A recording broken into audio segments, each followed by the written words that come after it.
Hello friends, आज मैं आपके साथ इकोनॉमिक्स का एक और टॉपिक लेके आया हूँ। टॉपिक का नाम है non homogeneous labour and wage differential. और ये टॉपिक मैंने लिया है फैक्टर प्राइसिंग के चैप्टर में से, जो कि फैक्टर प्राइसिंग माइक्रो इकोनॉमिक्स का पार्ट है। ठीक है, एडवांस्ड माइक्रो इकोनॉमिक्स में ये सारी चीज़ें मैं डिस्कस कर रहा हूँ।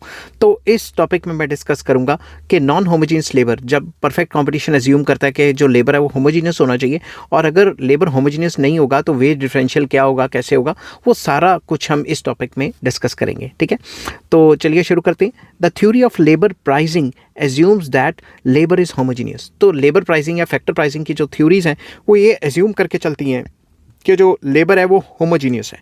ठीक है, सेम क्वालिटी का है, बट असल ज़िंदगी में ऐसा होता तो नहीं। If labour is homogeneous and non monetary advantages are the same in all the jobs, then the prices of labor tends to be the same in perfectly competitive markets. अगर लेबर होमोजीनियस हैं और सारों को एक जैसे ही benefits मिल रहे हैं, non monetary advantages जो हैं सबकी सेम है, तो तकरीबन तनख्वाह सबको एक जैसी मिलेगी। ठीक है, in the real world however labour is neither identical nor homogeneous. असल ज़िंदगी में लेबर की क्वालिटी सेम तो नहीं होती, ठीक है ना। Nor are the different kinds of labour paid the same wages. ऐसा भी नहीं होता कि अलग अलग लेबर को सेम वेजेस मिल रही हैं। समझ के बाद we will discuss the reasons for wage differentials. हम नीचे पॉइंट्स में डिस्कस करेंगे कि किस वजह से वेज डिफरेंशियल्स अलग अलग तनख्वाहें मिलती हैं। There are two kinds of wage differentials, that is dynamic wage differentials and static wage differentials. तो दोनों हम डिस्कस करेंगे। तो सबसे पहले मैंने हेडिंग बनाई है डायनेमिक वेज डिफरेंशियल की। ठीक है, तो चलिए शुरू करते हैं। Dynamic differentials in factor prices arise due to disequilibrium in the commodity and factor markets from time to time.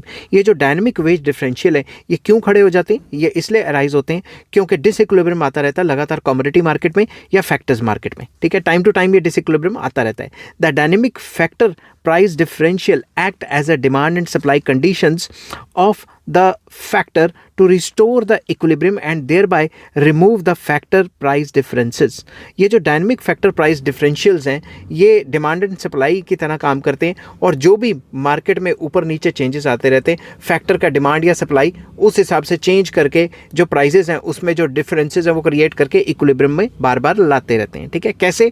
Such differentials are therefore temporary and exist only till the disequilibrium persist. तो जब भी disequilibrium होगा factor market में तभी ये veg differentials होंगे। जब economy फिर से इक्विलिब्रियम में या फिर जो फाइनेंशियल मार्केट है वो दोबारा से इक्विलिब्रियम में आ गई तो वो जो डिफरेंशियल्स हैं वो खत्म हो जाएंगे। इसका एग्जांपल देता हूँ। For example, suppose that there are only two industries A and B in a country which use only one factor of production, that is labour. तो हम ये मान के चलते हैं कि मान लो एक कंट्री में सिर्फ दो ही इंडस्ट्रीज हैं, ए और बी। ठीक है, और वो एक ही जो है फैक्टर ऑफ प्रोडक्शन जो है वो यूज़ करें, one factor of production is used, that is labour. सिर्फ लेबर का इस्तेमाल हो रहा है। Both industries are in equilibrium and pay the price that is W. दोनों के दोनों जो इंडस्ट्रीज हैं वो इक्विलिब्रियम में और वो सेम जो है जो तनख्वाहें देती हैं जिसको हम डब्ल्यू से डिनोट किया है, लेबर को दोनों इंडस्ट्रीज में सेम तनख्वाह मिल रही है। ठीक है, suppose for some reason the demand for the product of industry B decreases. अगर मान लेते हैं कि जो इंडस्ट्री बी है उसकी डिमांड, उसके प्रोडक्ट की डिमांड कम हो गई, एज अ रिजल्ट बीज price fall and value of marginal productivity of labour curve shift leftward. तो बी जो इंडस्ट्री बी है जब उसका जो चीज़ बना रही है उसकी डिमांड गिर जाएगी तो उसका प्राइस भी गिर जाएगा। जब प्राइस गिर जाएगा तो value of marginal productivity of labour जो है वो लेफ्टवर्ड शिफ्ट कर जाएगी। इससे क्या होगा? Causing a fall in the wages paid by industry B while industry A continues to pay the same wages. तो इससे क्या होगा? थोड़ी देर के लिए डिसइक्विलिब्रियम आ गया।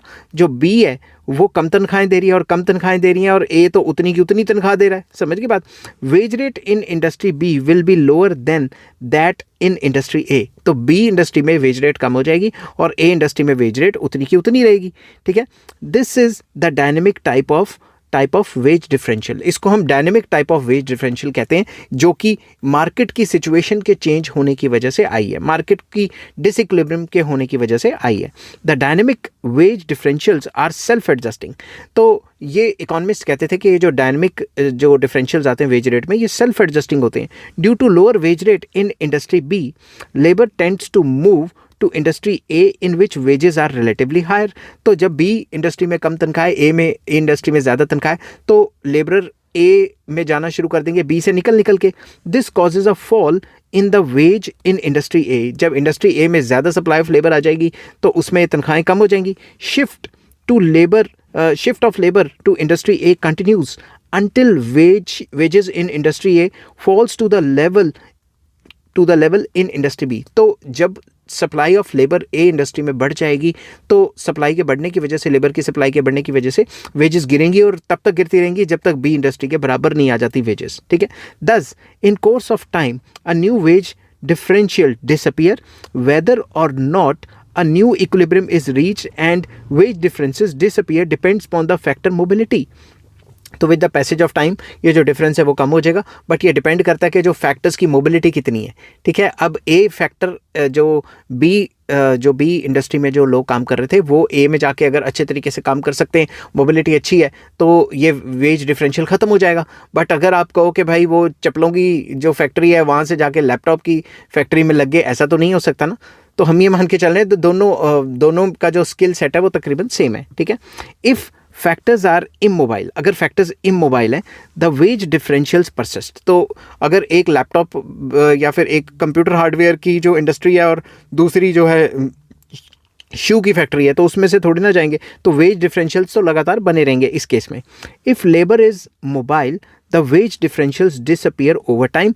How long does it take for wage differentials to disappear? It depends on the degree of factor mobility. तो कितना टाइम लगाएगा वेज डिफरेंशियल खत्म होने में या फिर बराबर या दोबारा इक्विलिब्रियम में आने में, ये डिपेंड करता है कि फैक्टर्स की मोबिलिटी कितनी है. The greater the labour mobility the quicker the wage equalisation in various industries and vice versa. तो जितनी ज़्यादा मोबिलिटी होगी उतनी जल्दी से दोबारा इक्विलिब्रियम आ जाएगा, और जितनी ये जो मोबिलिटी है वो पुअर होगी उतना ही टाइम लग जाएगा, ठीक है. नेक्स्ट आ जाता है डायनेमिक के बाद static wage differentials. Very important. The static differentials in the wages are those that persist in the state of equilibrium. ये वो वेजेस है जो इक्विलिब्रियम होता है तब भी एग्जिस्ट करते हैं. Example, such differences are not removed by the competitive forces of the market. Market की डिमांड और सप्लाई की वजह से भी रिमूव नहीं होते. कैसे? Wage differentials in this type arise mainly due to the following reasons. किस वजह से arise होते? Number one, quantitative differences in the labor, that is heterogeneity of labor. Labour की जो heterogeneity मतलब क्वालिटी ऑफ लेबर अलग अलग है. एक पीएन के लिए जो है क्वालिटी अलग चाहिए, इंजीनियर के लिए अलग चाहिए, ठीक है.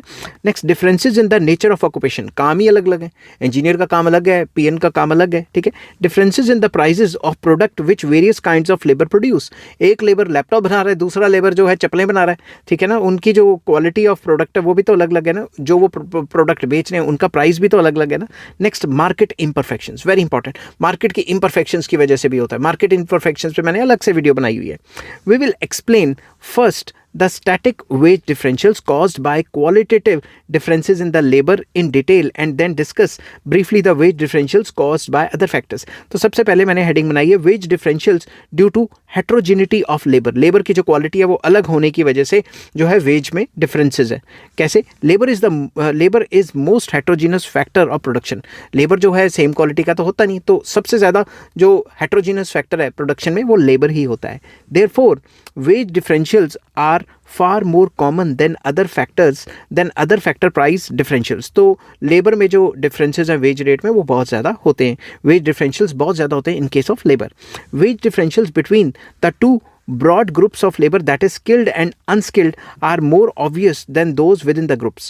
within the groups में भी देखें तो कुछ बंदे skilled हैं, unskilled हैं. skilled का अलग ग्रुप है, जो unskilled है उनका अलग ग्रुप है. इसकी वजह से भी wage differentials हो सकते हैं. इसको मैंने डायग्राम से समझाया. the nature of wage differentials between the skilled and unskilled labor is explained with the help of diagram. तो ये डायग्राम है. यहाँ पे मैंने unskilled labor लिया है, यहाँ पे skilled labor लिया है.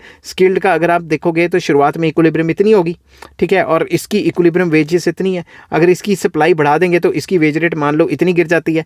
तो इनिशियली अगर इसकी सप्लाई कम होगी तो वेज रेट इतनी हो जाती है. तो कहने की बात ये है, मोटा मोटा ये है कि जहाँ पे जो स्किल्ड जो वर्कर्स हैं उनकी वेजेस शुरू होती हैं, वहाँ से वहाँ तक जो है अनस्किल्ड की ख़त्म हो जाती हैं. कहने की बात यह है कि अनस्किल्ड को कम मिलती है और स्किल्ड को ज़्यादा मिलती है. इसको मैं और ज़्यादा डिटेल में आपके साथ डिस्कस करूँगा. The supply of both unskilled and skilled labour is assume to be perfectly inelastic. तो मैंने एज्यूम किया है कि जो दोनों की जो सप्लाई है वो परफेक्टली इनइलास्टिक है, ठीक है. ये वाली कर्व जो बनाई है मैंने, ठीक है, ये वाली इनइलास्टिक, समझ के बात, ठीक है. उसके बाद the supply curve of unskilled labor is shown by SU line in figure A and that of skilled labour by SS line in figure B. तो अगर आप देखोगे सप्लाई ऑफ लेबर ये स्किल्ड वाले की तो ये वाले से मैंने शो की हुई है और अनस्किल्ड की इससे शो की हुई है इन इलास्टिक सप्लाई। ठीक है, अब आगे पढ़ते हैं। The market demand curve for unskilled and skilled labour are respectively DU and DS curves. तो ये जो DS है ये स्किल्ड वाले की मार्केट डिमांड होगी, ये अनस्किल्ड वाले की मार्केट डिमांड होगी। समझ गई बात? तो next consider figure A, given the DU and SU the unskilled labor market is in equilibrium at point EU and the wages या wage rate of the unskilled labor is determined at OWU। तो जहाँ demand और supply cut करते हैं ये equilibrium हो गया और इसका इक्विलिब्रियम कितना हो गया OWS, इसका OWU। समझ गई बात? तो ये चीज़ लिखी हुई है। एट दिस वेज रेट, कौन सी वेज रेट? OWU पे the total employment of unskilled labour is ONU। तो इसमें टोटल एम्प्लॉयमेंट कितनी है? ONU, ये वाली। ठीक है, और यहाँ पे देखें तो टोटल एम्प्लॉयमेंट इतनी हो जाएगी, इतनी। समझ गई बात? तो इसको आगे एक्सप्लेन किया हुआ है। At wage rate OWU in figure B the supply of skilled labour is 0 as no skilled labor offers to work at this wage rate। अगर हम देखें OWU के ऊपर, इसके ऊपर कोई भी लेबर काम करने को तैयार नहीं है, क्योंकि स्किल्ड बंदा कहता है मैंने इतनी स्किल्स ली हुई हैं तो मैं इतनी लो वेज रेट के ऊपर काम ही क्यों करूंगा, इसीलिए तो इसकी सप्लाई कर्व इसके ऊपर से शुरू हो रही है। समझिए बात? The wage rate of the skilled labour will be determined at a much higher level given the demand curve DS and जो supply curve है SS। the market wage rate of skilled labor is determined at OWS which is greater than the wage rate OWU for unskilled labor। तो जहाँ पे इनकी market demand और market supply खत्म मतलब intersect होती है, वहाँ पे अगर हम देखें तो इसका जो इक्विलिब्रियम है वो ES पे जो डिटरमिन किया जाता है, जहाँ पे इनकी जो मार्केट डिमांड और मार्केट सप्लाई है ये आपस में इंटरसेक्ट होती है इस पॉइंट पे, और इतनी जो है वेज रेट डिटरमिन होती है, इतनी वेज रेट। ठीक है, तो ऑब्वियसली स्किल्ड वालों की जो वेज रेट है वो हाई ही होगी ना। समझ की बात? This kind of wage differential between the skilled and unskilled labour is of static nature. तो इस टाइप की जो वेजेस में डिफरेंसेस हैं इसको स्टैटिक नेचर का डिफरेंस कहा जाता है। अब तिगड़म क्या है वो देखते हैं। द वेज डिफरेंशियल्स में नैरो डाउन और वाइडन ओवर टाइम। ये जो वेज डिफरेंशियल हैं ये कम भी हो सकते हैं, ज़्यादा भी हो सकते हैं। If higher wage rates higher wage rates for the skilled labor encourage people to acquire skills through training and education, the supply of skilled labor will increase। अगर ज़्यादा तनख्वाह देख के जो अनस्किल्ड बंदे वो encourage फील करते हैं कि हम भी कोर्स करके आते हैं, हम भी ज़्यादा MBA करके आते हैं, हम भी हायर लेवल पे जाते हैं, तो उससे क्या होगा? उससे जो सप्लाई है स्किल्ड बंदों की वो बढ़ जाएगी। जब सप्लाई बढ़ जाएगी तो उनकी वेजेस गिर जाएंगी। ठीक है ना? समझ की बात? तो वही चीज़ एक्सप्लेन करने की कोशिश की है।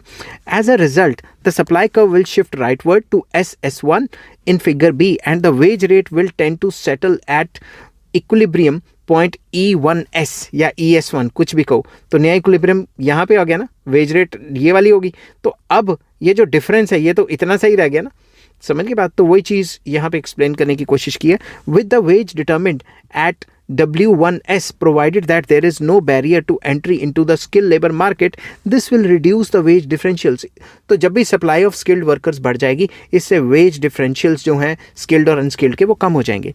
If the supply of skilled labour increases because workers of unskilled group acquire training and skill, the labor supply of the unskilled labor will shift leftward, causing a rise in the unskilled labor rate towards equilibrium E1U, pushing the wage rate up to OW1U।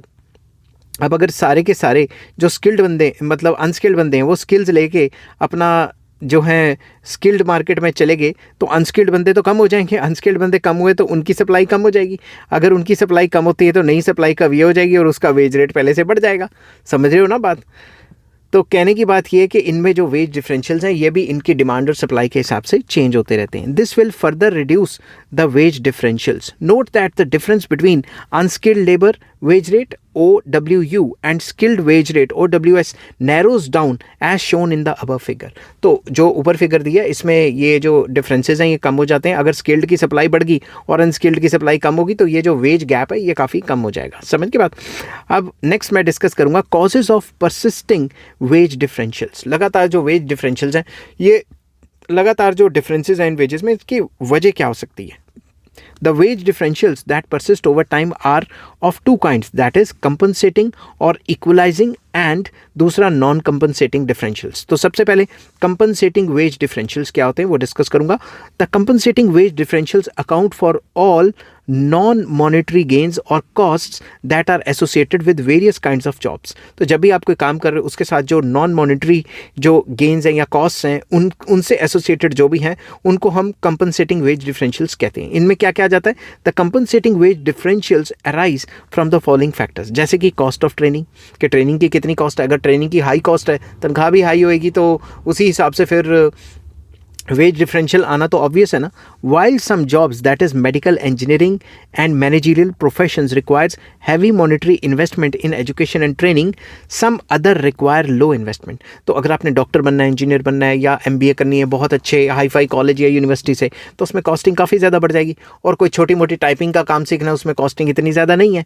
Also some jobs require a longer duration of training than the others. तो कईयों में जो training की duration है वो भी काफ़ी ज़्यादा रहती है, इस वजह से उनकी तनख्वाहें भी ज़्यादा होती हैं।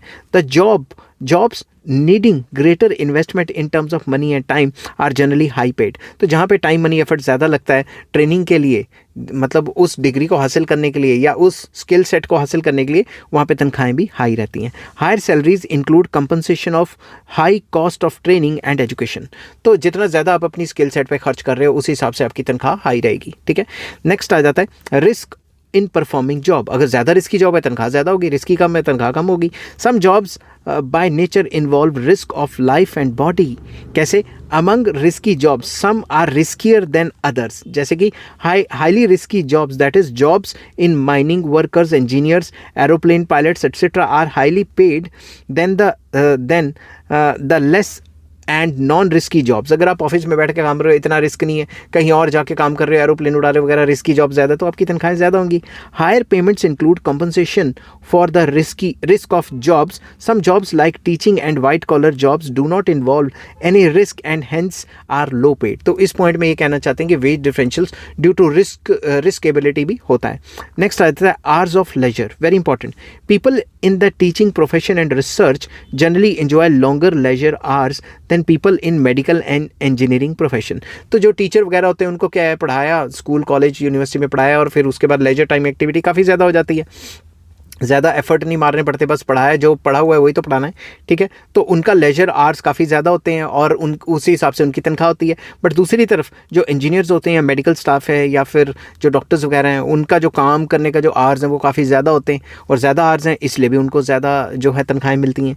That is why perhaps doctors and engineers are paid higher salaries than the university and college teachers. Longer leisure hours compensate for wage differentials. अगर आपको ज़्यादा लेजर टाइम चाहिए तो आपको कम वेजेस मिलेंगे क्योंकि आप कम काम करोगे। समझ की बात। नेक्स्ट आ जाता है cost of living, very important. Cost of living varies from area to area and from city to city. Therefore labour posted in costly cities are paid higher salaries than those posted in less costly cities. अगर यहाँ से मैं चंडीगढ़ में रहता हूँ, मैंने यहाँ से दिल्ली जाना है या फिर मुंबई जाना है, तो मुझे ज़्यादा तनख्वाह चाहिए क्योंकि वहाँ सर्वाइव करना काफ़ी वो हो जाएगा। अगर मैंने किसी विलेज में रहना है तो मेरी कॉस्ट ऑफ लिविंग कम होएगी, तो मैं कम काम में भी तनख्वाह करने को तैयार हो जाऊँगा, कम तनख्वाह में भी काम करने को तैयार हो जाऊँगा। ठीक है, अदर फैक्टर्स में क्या आ जाते हैं? The other factors which contribute to the persistent wage differentials are, number 1, cost of tools and equipments required for performing the job. आपको जॉब करने के लिए जो टूल्स एंड इक्विपमेंट्स हैं उनकी कॉस्टिंग क्या रहेगी, ये चीज़ें आ जाती हैं। प्लेजेंटनेस और अनप्लेजेंटनेस ऑफ जॉब, कितनी जॉब आपकी अच्छी है या प्लेजेंट है और कितनी अनप्लेजेंट है। ठीक है, उसके हिसाब से भी तनख्वाहें डिफरेंट हो सकती हैं। आपकी जॉब सिक्योरिटी है या नहीं है, उसके हिसाब से भी हो सकती है। नेचर ऑफ एम्प्लॉयमेंट, कॉन्ट्रेक्चुअल है या परमानेंट है, उसके हिसाब से भी जॉब डिफरेंशियल मतलब वेज डिफरेंशियल होगा। Working conditions and environment of work place, या वर्किंग प्लेस जहाँ पे आप काम करते हो वहाँ का एनवायरनमेंट कैसा है, वर्किंग कंडीशंस कैसी हैं, उसके हिसाब से भी तनख्वाहें अलग अलग हो सकती हैं। Social Prestige associated with job, अगर आपकी सोशल प्रेस्टीज है कि भाई ये डॉक्टर है, ये इंजीनियर है, तो तनख्वाहें ऑब्वियसली ज़्यादा ही होंगी ना।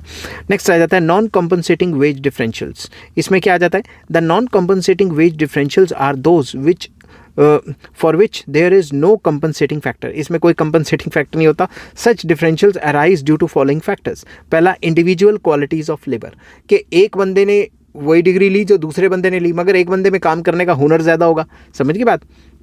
Individuals are born with different mental and physical activities.